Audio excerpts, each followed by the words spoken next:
would say this is really simple, and we can talk more about this later this afternoon if you want.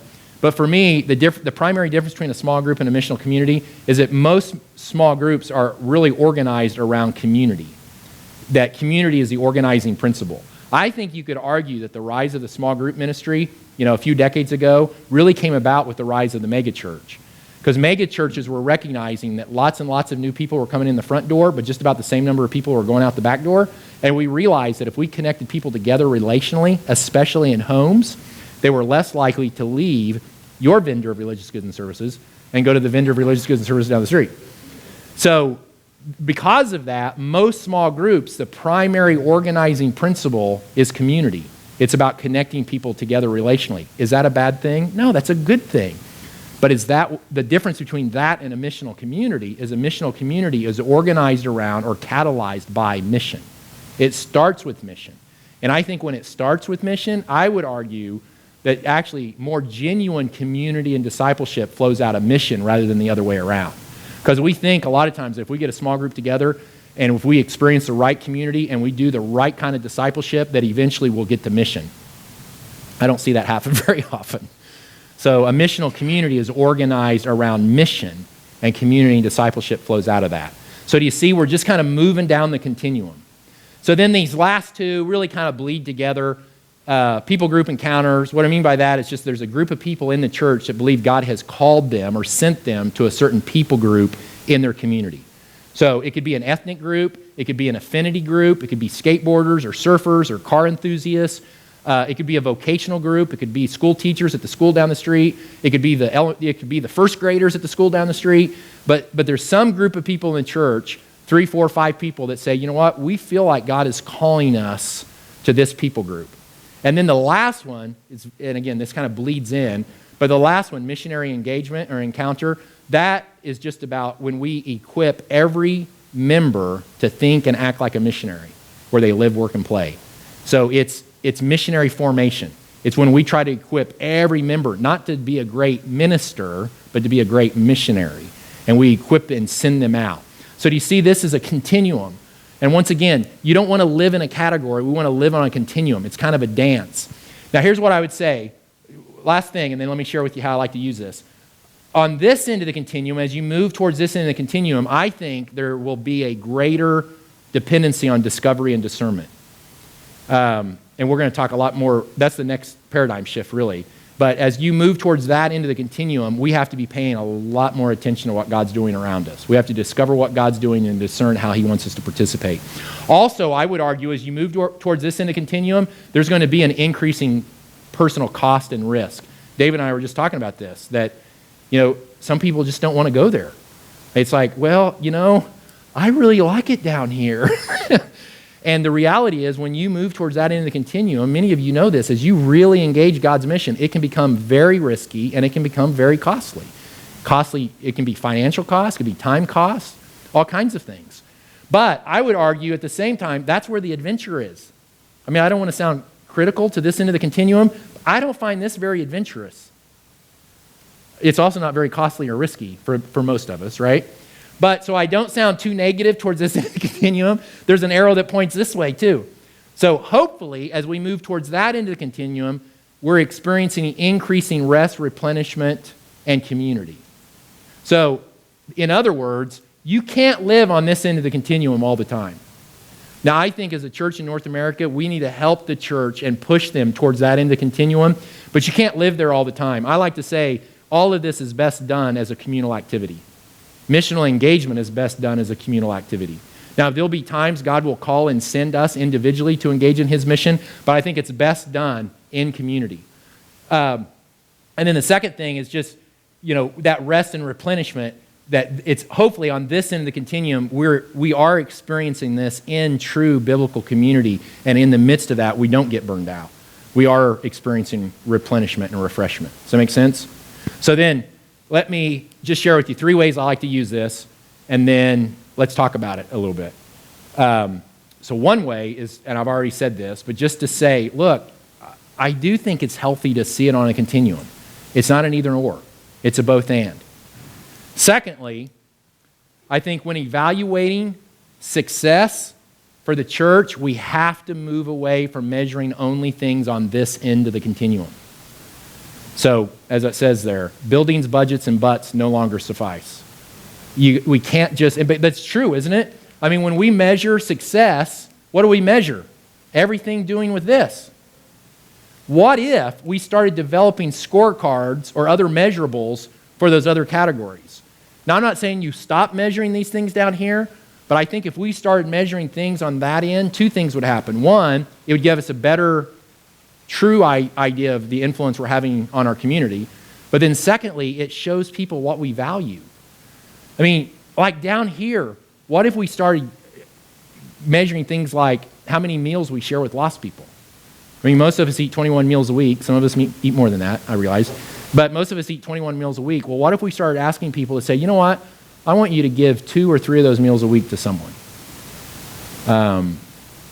What if we started measuring that? What if we started measuring how many people we had in our home every week that wasn't a family member? I mean, think, you could crack open your missional imagination and come up with lots of wonderful other things to measure that fit your context. That once again would help people to say, oh, well, if we're actually going to start counting those things, and some things will be quantitative and some will be qualitative, but people would start saying, oh, well, if we're measuring those things, well, that must be important. It must be important that I actually share a meal with lost people during the week. I've never thought of that. But then the other thing is, like I said, I think as we start to measure missionary behavior, I think it'll give us a better idea of the difference we're actually making in the community. So it's not an either or. I mean, it's a both and. Success, and then here's the third one, is that when starting a new church, we must begin with missionary activity and not with a corporate gathering. So really, anytime I meet with a brand new church planter, I pull this little image out of my computer bag, and at some point we talk about it. Because still, the vast majority of church planters, when they think of church planting, it's really code word for Sunday morning worship service. So when people say, oh, we're planting a church, well, what they mean is they're starting a Sunday morning gathering, right? So I just think we've got to get past that. Now, again, I'm not saying that we don't gather. I'm just saying we have to be really careful that that's not where we start. So with this continuum, a lot of times what I'll do is we'll talk through it completely, and I'll say to a church planter, look, you better, in a post-Christian context, you better start on that end of the continuum, and in a sense, you can back your way into all those other expressions. But if you start on this end of the continuum, you're going to find it nearly impossible to get everybody to turn to live on this end of the continuum. You know, there's a little phrase, I don't know who first said this, but it said, what you win them with is what you win them to. So if you win them with being a vendor of religious goods and services, you're going to have to keep that up to make them stick. Or someday when you say, well, I told you it was all about you. Actually, Jesus says, pick up your cross and die to self daily. They say, oh, well, I didn't sign up for that. Sorry. I'm going to go down there to that other church. So I think it's really important that we start on that end of the continuum. Then the second part of this slide, though, you'll see, it says when the emphasis is on the large gathering, we by default lose focus on what God is doing in the surrounding context. In other words, if it's really about the Sunday morning worship service, then what is our concern? We're wondering where we're going to meet, who's going to lead worship. We're worried about the sound system. What's my sermon series going to be for the first 12 weeks? And by default, we actually lose focus on what God's doing around us. Make sense? So let's just do this, if my clicker will work. There we go. So let's just pause here for a moment. So as it relates to those first two paradigm shifts, missionary nature of God and the implications of that on the nature and essence of the church, and then this kind of other side of the same coin, incarnational presence, the question just says, I went too far, didn't I? The question says, what tension or tensions are you experiencing? And what are the follow-up questions that maybe you're at least asking of yourself? Let's just pause a minute here. And so, are you experiencing any tension with either of those first two paradigm shifts? Yes? You had mentioned that if you started on this side, Right. you're not capacity all alone. So these are really impossible to get so again. So starting churches, I want to say yes, but no. So, right, that's a great question. Does everybody hear what she asked? Is like, what if you are like stuck here? Maybe I shouldn't have said nearly impossible. So a couple things I would say. First off, so I mentioned earlier, I've been involved in church planting for 17 years. And part of it was because I didn't have a very good attitude towards the existing church. I didn't become a believer till I was 30. So I kind of had a skewed view of things, perhaps. But, I just thought the best thing was kind of to forget the existing church and focus on church planting. But probably 12 years ago, I just really felt like the Lord softened my heart for that.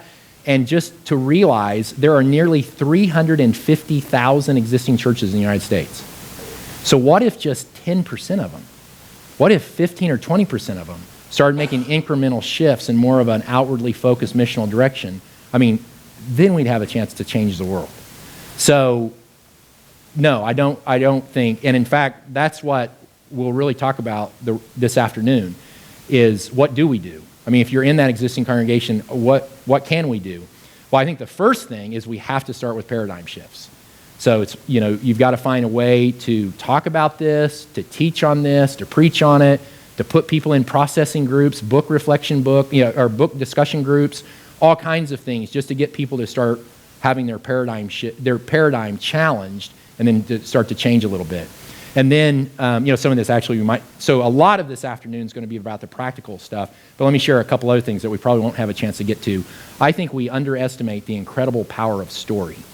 So here's two things I would say as about bringing about change in existing church. First, the change has to be embedded in you first as the leader. So you have to experience this paradigm shift first. Because I don't think that you will be able to passionately and clearly articulate it to the people in congregation if you don't really get it here. But then secondly, you probably won't be living it. And I think not only the change has to be embedded in us because we have to model it for other people. And then that comes to the story piece. I think we underestimate the power of story. I say to leaders all the time, look, all of the stories don't have to be your stories, but some of the stories have to be your stories. So we have to show people what this looks like. And I think what a story does, it does two things. One, it helps people see things that maybe they didn't see before. It helps them see things that bullet points don't. You guys all know this. You could teach and train on something for months, and then you tell that one story and someone goes, oh, I see it now. Yeah, you've been talking about this for weeks, but now I see it. That story did it for me. The second thing it does, though, is I think it allows people to see that they could do it. So it's kind of like, oh, I could do that. That's not rocket science. So the power of story then, I think, is some of it needs to be our story, but also when we know of people in our congregations that are already living this out, we need to capture their stories and tell them over and over and over again. So the little phrase we use a lot of times is it cracks open people's missional imagination. That's what stories do. So, and it encourages those people, spur them on, but then just tell those stories over and over and over again. I think story plays a huge part in changing the way people think. So it has to be, I'd start with paradigm shifts. The change has to be embedded in you. It has to do with storying. And then another, and this is a big piece that we won't have a chance to dig into a whole lot, but I think you have to decide in your context, is this some kind of system-wide change, or do you create a parallel track of what are called innovators and early adopters? And I think in probably 90% of the cases, that's probably the best posture to take in an existing church. So I don't know if you're familiar, let's see, it's 11 o'clock. So, okay, hang with me here. I'm gonna jump way, don't get dizzy. Don't worry, we're not gonna go through all of this today. But there's a slide I want to show you. Okay, we're getting close. Okay, have you ever seen this before? So it's called Diffusion of Innovation. I think this is amazingly helpful for existing churches when it comes about bringing about change. If you just Google Diffusion of Innovation, you'll see there are dozens and dozens, maybe hundreds of studies on this where they've done it with all kinds of living systems organizations. Doesn't matter if it's a church, doesn't matter if it's an organization of 20 or if it's an organization of 2,000. This is true in all organizations. And I think this is really helpful when you think about trying to bring change about in your existing church. Here's what this is about. That in any organization, 2.5% of that organization are innovators. So an innovator, in light of this conversation we're having, those are people in your church that are already doing this. And you know them. There's people in your church that are already living this way. That for them, church isn't about that hour on Sunday mornings, but it's about how they follow Jesus into mission every day of the week. They're innovators. Then in every organization, there's 13.5% that are called early adopters. So early adopters are those people that when you start to have these conversations with them, they go, oh my goodness, I've been thinking like this for 3 years. I didn't know what to do with it. I thought I was crazy. I didn't have language for this. So they're an early adopter. You don't have to convince them. You just have to give them language, walk alongside them, spur them on a little bit. Well, in change theory, so this is called diffusion of innovation. So it means when you introduce innovation or a new idea into a system, this is how it works itself through the system. Well, the point is that 16%, and again, I'm telling you, this has been proven over and over and over again, that in any organization, when 16% of that organization grabs hold of that idea and it's theirs, there's a tipping point and there's no going back. So the point is, when it comes to an existing congregation, you don't have to try to change everybody. I would just focus on the innovators and early adopters, and then at some point, there's going to be a tipping point. There's two other things about this that are helpful for me. It's good to realize that 16% of that organization, they're laggards. They don't call them that, okay? Please. But isn't that helpful? I mean, it's helpful to know, you know what? There's people in your congregation that are never, ever, ever going to go on mission with you. And we love them. That's right. Right. They're never going to go. So please stop wasting your time trying to convince them of something. They may not have the ability to get it. But let's not love them any less, right? Just because they're laggards. So that was horrible. So, and then 34% early majority, late majority. Here's the other thing that's really helpful for me with this, is that if you're an innovator, it's probably best for you not to try to convince a late majority. Because they're just going to go, oh great, here comes David. He's got another crazy idea, But instead, you need to be influencing the early adopters, and then let the early adopters influence the early majority, and let the early majority influence the late majority. Does that make sense? I mean, you see how freeing this is for an existing congregation? It's like, I'm never going to get my whole church turned in this direction. Well, you don't have to. So sometimes we call this a parallel track. So sometimes when we do training at the very end of the day, I won't do this today, but at the very end of the day, I'll draw a funnel, and we'll say, here's kind of a change process. It starts with paradigms, then there's principles, then there's practices, and then there's pilots. So a pilot is the parallel track. So you find some people in your church that are the innovators and early adopters, and let them go try something. Let them pilot a missional community. Let them go do something, and maybe the rest of the church doesn't even know about it, and maybe they do. But if they do, and there's like some really great things going on, then you tell their story to the rest of the congregation over and over and over again.